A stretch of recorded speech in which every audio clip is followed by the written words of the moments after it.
ਪੰਜਾਬੀ ਤਨਜ਼ੀਮਾਂ ਦੇ ਅਲਾਇੰਸ ਨੇ ਮੰਨੇ ਪਰਮੰਨੇ ਲਿਖਾਰੀ ਤੇ ਤਹਿਰੀਕਾਂ ਦੇ ਮੋਢੀ ਚੌਧਰੀ ਇਲਿਆਸ ਘੁੰਮਣ ਨੂੰ ਸਦਰ ਮੁੰਤਖਬ ਕੀਤਾ ਹੈ। ਇਸ ਅਲਾਇੰਸ ਦਾ ਮਕਸਦ ਪੰਜਾਬ ਦੇ ਹੱਕਾਂ ਲਈ ਆਵਾਜ਼ ਚੁੱਕਣਾ, ਮੈਦਾਨੇ ਅਮਲ ਵਿੱਚ ਆ ਕੇ ਤਹਿਰੀਕ ਚਲਾਉਣਾ ਹੈ। ਅਜਲਾਸ ਵਿੱਚ ਵੱਖੋ-ਵੱਖ ਪੰਜਾਬੀ ਤਨਜ਼ੀਮਾਂ ਦੇ ਆਗੂ ਮੌਜੂਦ ਸਨ, ਜਿਨ੍ਹਾਂ ਦਾ ਆਖਣਾ ਸੀ ਕਿ ਅੱਜ ਪੰਜਾਬ ਨੂੰ ਅਜਿਹੀ ਕਿਆਦਤ ਚਾਹੀਦੀ ਹੈ ਜੋ ਦੁੱਲੇ ਭੱਟੀ ਦਾ ਰੂਪ ਹੋਵੇ, ਜੋ ਆਪਣੀ ਧਰਤੀ ਦੀ ਆਵਾਜ਼ ਬਣੇ ਤੇ ਆਪਣੇ ਹੱਕ ਖੋ ਕੇ ਲੈਣ ਦੀ ਜੁਰਅਤ ਰੱਖਦਾ ਹੋਵੇ। ਇਹ ਖੂਬੀ ਚੌਧਰੀ ਇਲਿਆਸ ਘੁੰਮਣ ਵਿੱਚ ਮੌਜੂਦ ਹੈ ਕਿ ਉਹ ਅਦਬੀ ਹਵਾਲੇ ਦੇ ਨਾਲ-ਨਾਲ ਤਹਿਰੀਕੀ ਇਤਬਾਰ ਨਾਲ ਵੀ ਉੱਚਾ ਕੱਦ ਕਾਠ ਰੱਖਦੇ ਨੇ। ਇਲਿਆਸ ਘੁੰਮਣ ਸਾਹਿਬ ਨਾਲ ਮੇਰਾ ਕੋਈ 40 ਸਾਲ ਦਾ ਤਾਲੁਕ ਹੈ।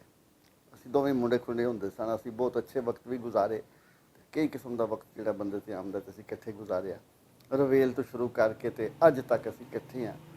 ਤੇ ਜਿਸ ਤੱਕ ਉਹਨਾਂ ਦੇ ਕੰਮ ਦਾ ਤਾਲੁਕ ਹੈ, ਯਕੀਨਨ ਬਹੁਤ ਵੱਡਾ ਤੇ ਮੁਆਰੀ ਕੰਮ ਹੈ। ਇਹੋ ਜਿਹੇ ਕੰਮ ਜਿਹੜੇ ਨੇ ਕੋਈ ਕਰਨ ਵਾਲਾ ਹੁੰਦਾ ਹੈ, ਜਿਹੜਾ ਜੰਮਦਾ ਹੈ ਤੇ ਇਹੋ ਜਿਹੇ ਕੰਮ ਕਰਨ ਲਈ ਪੈਦਾ ਹੁੰਦਾ ਹੈ।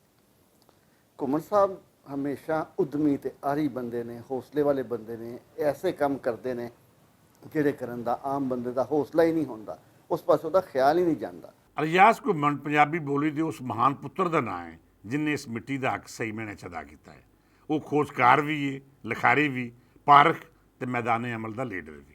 ਉਹ ਹਰ ਥਾਵੇਂ ਆਪਣੀ ਮਿੱਟੀ, ਆਪਣੀ ਧਰਤੀ ਦੀ ਗੱਲ ਕਰਦਾ ਹੈ। ਮੈਂ ਸਮਝਦਾ ਹਾਂ ਕਿ ਪੰਜਾਬੀ ਬੋਲੀ ਜਾਂ ਕੋਈ ਵੀ ਰਹਿਤਲ ਹੋਵੇ, ਉਹ ਉਦੋਂ ਹੀ ਆਪਣੇ ਪੈਰਾਂ ਉੱਤੇ ਪੱਕੇ ਪੈਰੀਂ ਖਲੋ ਸਕਦੀ ਹੈ ਜਦ ਉਹਨੂੰ ਖਾਣ ਪੀਣ ਦਾ ਜ਼ਰੀਆ ਨਾ ਬਣਾਇਆ ਜਾਏ, ਬਲਕਿ ਉਹਨੂੰ ਆਪਣਾ ਖੂਨ ਦਿੱਤਾ ਜਾਵੇ।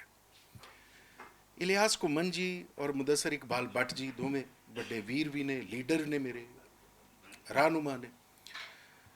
ਪੰਜਾਬੀ ਉੱਤੇ ਕੋਈ ਵੀ ਪ੍ਰੋਗਰਾਮ ਪੰਜਾਬੀ ਦਾ ਹੋਵੇ, ਕੋਈ ਆ ਕੇ ਗੱਲ ਕਰੇ ਤੇ ਉਹਨੂੰ ਫਾਈਨਾਂਸ ਦਾ ਇਲਿਆਸ ਘੁੰਮਣ ਹੋਰਾਂ ਦੀ ਮੌਜੂਦਗੀ ਵਿੱਚ ਕਦੀ ਕੋਈ ਮਸਲਾ ਨਹੀਂ ਰਿਹਾ।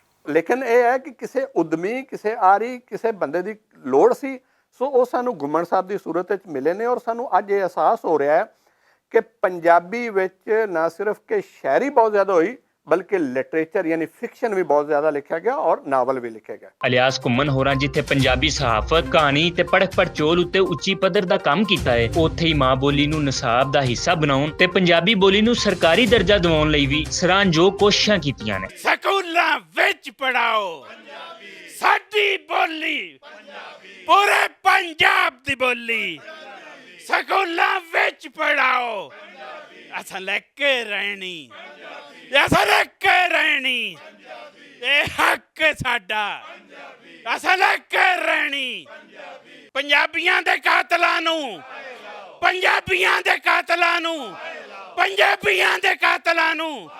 ਇਲਿਆਸ ਘੁੰਮਣ ਹੋਰਾਂ ਦਾ ਪੰਜਾਬੀ ਤਨਜ਼ੀਮਾਂ ਦੇ ਅਲਾਇੰਸ ਦੀ ਅਗਵਾਈ ਕਰਨਾ ਉਸ ਮੰਜ਼ਿਲ ਵੱਲ ਸਫ਼ਰ ਦਾ ਆਗਾਜ਼ ਹੈ ਜਿਹੜੀ ਪੰਜਾਬ ਦੀ ਬੋਲੀ, ਰਹਿਤਲ, ਸਹਾਫਤ ਤੇ ਸਾਹਤ ਦੇ ਤਹੱਫੁਜ਼ ਦੀ ਜ਼ਮਾਨਤ ਦਿੰਦੀ ਹੈ।